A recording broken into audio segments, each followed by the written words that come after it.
only 3 narrative sources on the South Slavic lands in the early Middle Ages have been preserved.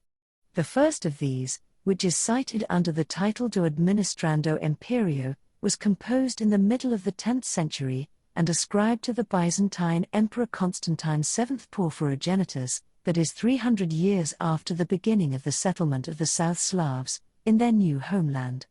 With regard to these Slavic settlers, Porphyrogenitus speaks of the Croats and Serbs under their names, which they brought from the proto-homeland, while the remaining Slavs are mentioned under tribal or regional names, for example, Zachlumoi, Terbuniotes, Kanalites, Diocletians, Arentanoi, while the Bošnjaci or Bosnians are not mentioned. The second narrative source is dedicated to the history of the Church of Salona, modern Solin, and later split from Roman times to 1266. It was written by Thomas, the Archdeacon of Split, who lived in the 13th century, in the work Historia Salonitana.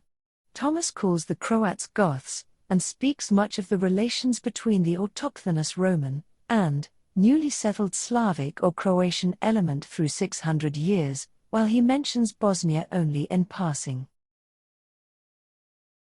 Historiography dates the emergence of the third narrative source, known under the name the Chronicle of the Priest of Dioclea, or the Genealogy of Bar, to the second half of the 12th century. The text is very complex, and a critical analysis of it points to a number of paradigms. The mediated information is frequently very nebulous, and not one piece is dated. For this reason, this source is ideal for speculation and desirable constructs of the distant past. The furthest to go in this direction, on the Croatian side, was Dominik Mandić, Muhammad Haji Yahić on the Bosniak side, and Relija Novaković on the Serbian, as well as, of course, their publicistic epigones. Each of them made a particular effort to reconstruct a still wider political space for their own ethnic groups, Croatian, Bosniak, Serbian, in the early Middle Ages. In the newest period, spanning through the last 3 to 4 decades, these sources have been submitted to sometimes devastating critiques and works of preeminent Croatian and Serbian historians who oscillate between 2 extremes: on one hand, younger, and in some cases, older generation of Croatian historians tend to look on them either as imaginative historical fictions, and hence only documents of Croatian and Serbian growth of proto-national consciousness, or mythic narratives creatively transcribed from other European sources.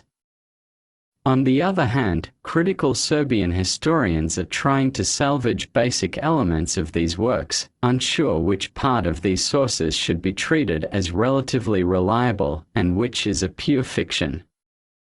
The most important names are authors Mladen Ančić, Daniel Gino, Neven Budak, Tibor Živković, Ljubomir Gadić. Bosniak historians have, generally, not participated in heated discussions on those topics. What remains undisputed is that the first 400 years of Slavic-speaking peoples' migrations in what are now Slovenia, Croatia, Bosnia, and Serbia remain widely open to discussions and criticism due to lack of significant sources, which is not the case with the early French, English, or Scandinavians. The remaining historians accepted the information from the 3 aforementioned narrative sources as starting points for further research, but they introduced less conjecture into them and preferred to leave them as informative torsos. They filled those gaps, which could be confirmed or corrected with meager facts, mediated through other sources, archaeological remains, and marginal records. In recent times, this approach has been applied with the scientific precision and persuasiveness craved for by the Croatian philologist, Indo-Europeanist, and literary historian, Radoslav Karadzic. In his classical work, Literarum Studia, on which he worked for nearly 20 years, Karadzic succeeded in reconstructing the developmental lines of early medieval Croatian cultural history. To be sure, due to the scarcity of preserved historical sources, Kardicic's synthesis also has not ceased being a torso, but the main lines have acquired clear contours. Kardicic systematically follows the centuries-old cultural coalescing between what he calls the indigenous Roman element and the settled Slavic or Croatian element on the eastern Adriatic coast. This cultural process lasted until humanism and the Renaissance in the 15th century. Even in the 15th century, debate in the political bodies of the Republic of Dubrovnik was conducted in Ragusian, a Romance language, while the last original speaker of the Vigliot, the Romance idiom on the island of Kirk, died in 1898. The baptizing of the Croats began immediately after their settlement in the 7th century, issuing from the Romance Dalmatian towns, which were under the supreme political rule of Byzantium, but belonged to the Roman Church in an ecclesiastical and cultural sense. At the beginning of the 9th century, Carolingian missionaries, most probably originating from Aquileia, participated in the baptizing of the Croats. They made use of popular Slavic elements in their catechisms, and in doing so, prepared the soil for Cyrillo-Methodian Christianization and culture, which will receive completely clear outlines from the second half of the 9th to the 11th century. In that way, the Croatian bilingual, Latin and Slavic culture, employing three alphabets, Latin, Glagolitic and Cyrillic, was born and further developed, a unique example in European relations.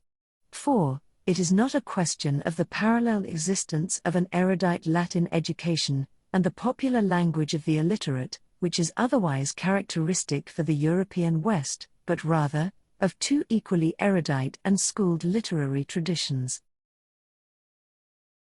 How did things stand in that respect with neighboring Bosnia?